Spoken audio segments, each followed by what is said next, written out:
Italian. There you go, so that the order has changed. Fantastic racing. Here we go then, and with Angelo going for the lead. Oh, that could be it. Angelo comes down the last corner and takes the win.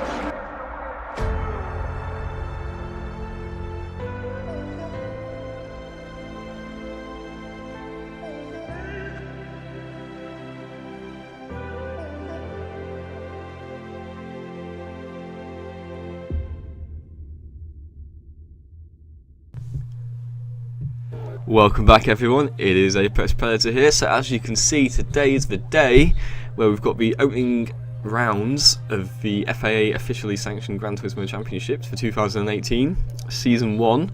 We've got round 1 of the nations and round 1 of the manufacturers. So without further ado, let's hop into round 1 of the manufacturers now.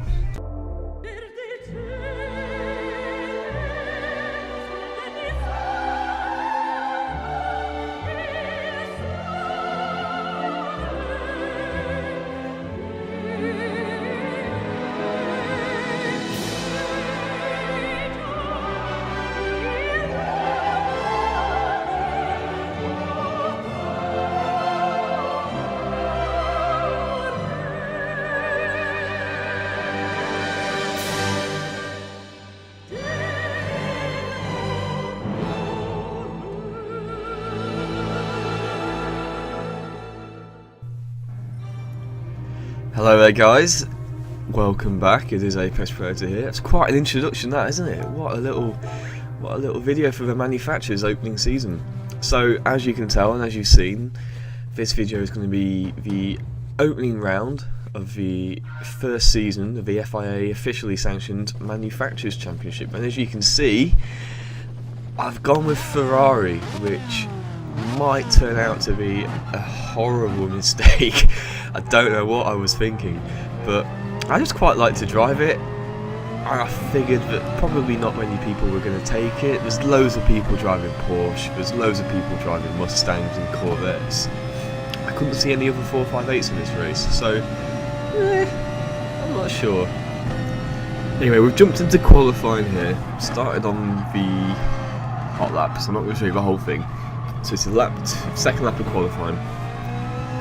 I didn't really get a very good lap. I think 2:02 was the best I got, whereas in practice managed to do a 1:59.6, so loads of pace. But obviously the hot lapping is very different when you've got to just do a lap in the session. So, and also there's rumours that there's a new tyre model as well. We'll have to go and check the patch notes. In fact, we can take a look at that in a second, after the race. But I do have that. I've got a clip of that somewhere, so yeah, I'll stick that on at the end of the race. We can have a quick look through the patch notes, because I want to see if they did implement the new tyre physics model. There's a lot of people saying that they have, and it would make sense for them to have done so in this patch, but I don't remember reading it anywhere, so unless it's sort of stealth patched. So anyway, we'll have a look. Anyway, for now, back to the qualifying. Oh man, yeah, they've disabled CSA, counter steer assistance, and ASM, active stability management, for the FIA rounds, and I think that's a very, very, very good move. Very good move. Because I wasn't its biggest fan. I wasn't too vocal about bashing it either, because I was of the opinion that, well, just use what you've got to use, you know. If it's helping you, then use it, and if you feel like someone's beating you because they're using it, then use it. But I never felt like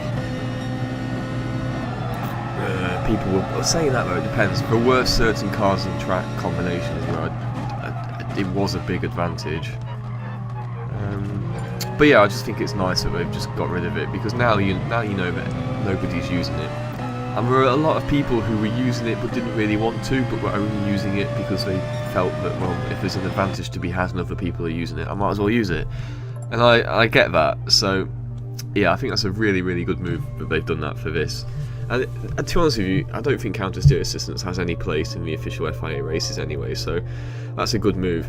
But what I didn't really take into consideration was that other people might be a bit slower because this is their first race without it. I didn't think about that at all, because obviously I very rarely use it. I did when I first started, but my setup was all over the place. I had my steering sensitivity set way too high. I felt like I couldn't drive. And obviously counter steer gives you understeer as well, so I was feeling like I just had loads of understeer, and I hadn't really realised it was from the counter steer. But sorry, I've got a bit of a cold as well, so I don't want to be sniffing on the mic, but if I do, I'll apologise in advance. So anyway, here we go, starting the race in P4. Like I say, it wasn't the best lap. We've got 2 Brits in front and a Finn. 1 Brit's into P2 now.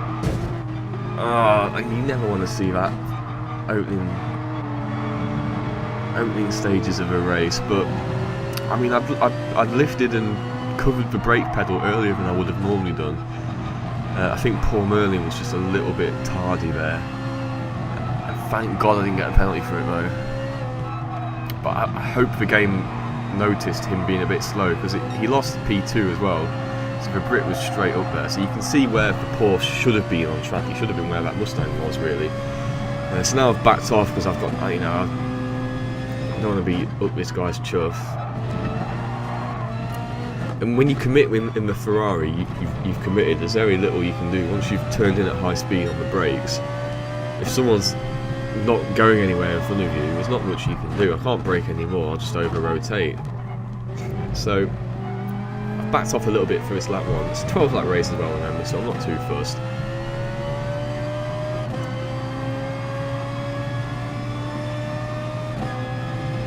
Ferrari seems pretty good on fuel, I'm going to say that now. Although it might be that I wasn't driving it very hard, so I wasn't, because obviously the Ferrari's high revving engine, you're going to be up in the revs a lot of the time, but if you're not pushing, which I'm not here, you're probably not going to be up in the revs, so I'm not sure. It might just be good on fuel though, so it might have been a good choice fuel consumption wise. As I touched on a bit earlier, tyre wear is an issue, but then it might just be that it's Suzuka, because Suzuka's a very high speed track, lots of high speed. Not so much long corners, but they're sort of, they're not right angles, you know what I mean? They're like this one, for example. You're turning a lot, you're leaning on the tyres for a long time, all the way around here, look. So it is a track that's notoriously hard on tyres. So I'm not going to worry too much about my tyre wear, although it was the rears, not the fronts, that went, obviously because of rear wheel drive, but that's not a good sign really. But we'll see. And like I say, I'm usually quite good at not being too hard on my tyres. So it might be that the Ferrari is a good choice for me. I think it suits my driving style, because I can drive the go-karts. I can't really drive anything else. So this thing does feel like a go-kart. I just wish that whoever did the tuning of these Bob cars get a bullet to the head, because it's obvious it's been tuned for a control pad, and I get it, it's fair enough, but it just handles so badly on the wheel. It's just the understeer really, it's just too softly sprung, there's not enough load on the front axle, so whenever you want to turn in, it will have like an initial bit where it kind of wants to, and then it will just wash out wide. There's so much yaw on that front axle. 130R, well, I can't do it flat. I mean, maybe someone can. I'll have to watch some videos, but watch up here. Anyway, we're actually probably not going to be able to see Nick. Let's have a look inside Paul Merlin. Pretty cautiously. So up into third, and we're in the lap 3.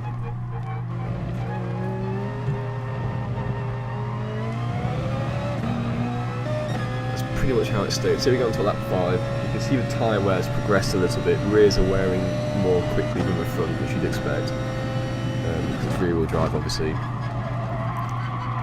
Now I'm normally quite good on tyres, but oh, look at that, struggled there, slightly overcorrected. That was it, pitched us off into the grass. So we're back down to 4th. This is not looking good. We've got the best part of 2 laps to do on these tyres. I don't have any experience driving the Ferrari on worn tyres. I've not really done any of the test FIA seasons, which is my own fault, but I was a bit intimidated by them when I first got the game. And remember, I'm a bit of a newcomer to the game compared to most people. I picked it up a bit late on in the cycle, although I've had it long enough now. I've got it around January.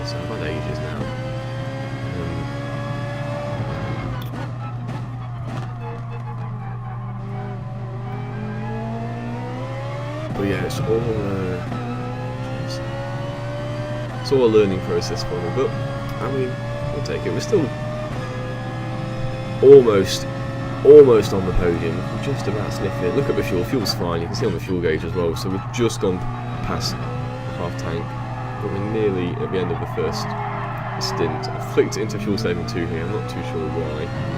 Fuel's not a problem, but I think I was just thinking, well, I'm catching this guy up. I don't want to get too close to him because then he's going to slow me down. So if I fuel save, it might help me manage the gap. But I think I realised, well, don't really need to fuel save. Let's just leave it at 1 and see what we can do.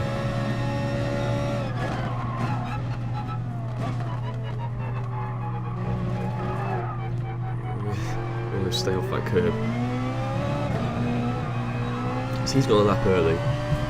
It looks like he needed it. Look at his fuel. He's only got 14 litres left. We've got loads. So back into third, miles away from the leading battle. That's because I had that little moment through here, look. Oh, it starts to go again. I nearly had the exact same thing.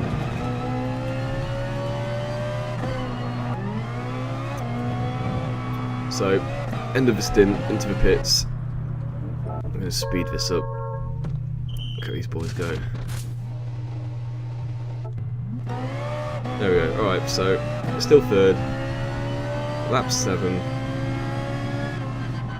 Fresh tyres.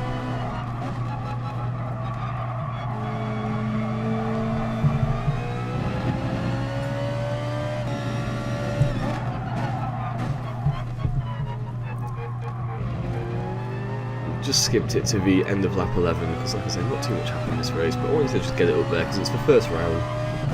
I wanted to show you guys which manufacturer I picked as well. I'd be really interested to know what you've all gone for, so please do let me know in the comments what manufacturers you've all chosen. And tell me why as well. What did you go for? Was it just a car that you're comfortable with? Was it your favourite Group 3 car? Was it your favourite Group 4 car? Is it good on fuel? Is it good on tyres? Is it fast? Is it not going to be commonly chosen? You know, what were you thinking? What made you go for it? Let me know. I'd love to have a little discussion on this video. Let me know how you guys got on as well. As you're going to see soon, I didn't do too well the first round, but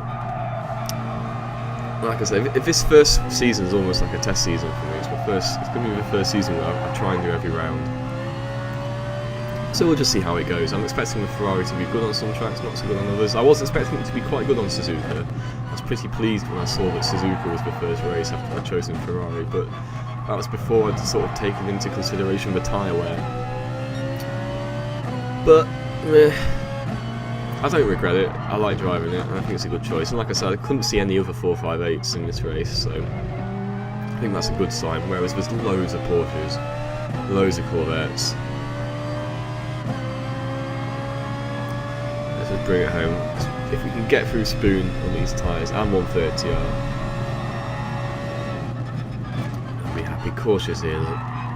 Just bring it home for third place. I nearly lost it there. I think probably another reason that many people haven't chosen the 458 is I suppose that a lot of people have been driving it with counter steer. Maybe, I don't know, that could be a factor. I suppose if you spent the last few months driving it with counter steer, I don't think I'd want to suddenly do the first FIA season driving it without it, so it could be that,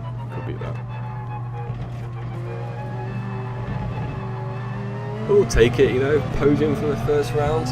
Why not? And what beat me? I think it was a Porsche and a Mustang, so they're both quite good on this track. They're both better on tyres. Oh, sorry, it's not a Porsche, a V12 Vantage. I'm a Mustang. But we'll take it. Hey, look at that though. It looks like the game wanted me to win. That was disappointing. Yeah, I didn't get many points, look. 721. But there we go. We'll take it. So that was the first round. I hope you guys had a good first round as well, and please do let me know in the comments what or which manufacturer you guys picked, and let me know why as well. What made you go for it? Anyway, I'll see you guys tomorrow for round 1 of the Nations. Alright, take it easy. Thank you guys. Bye.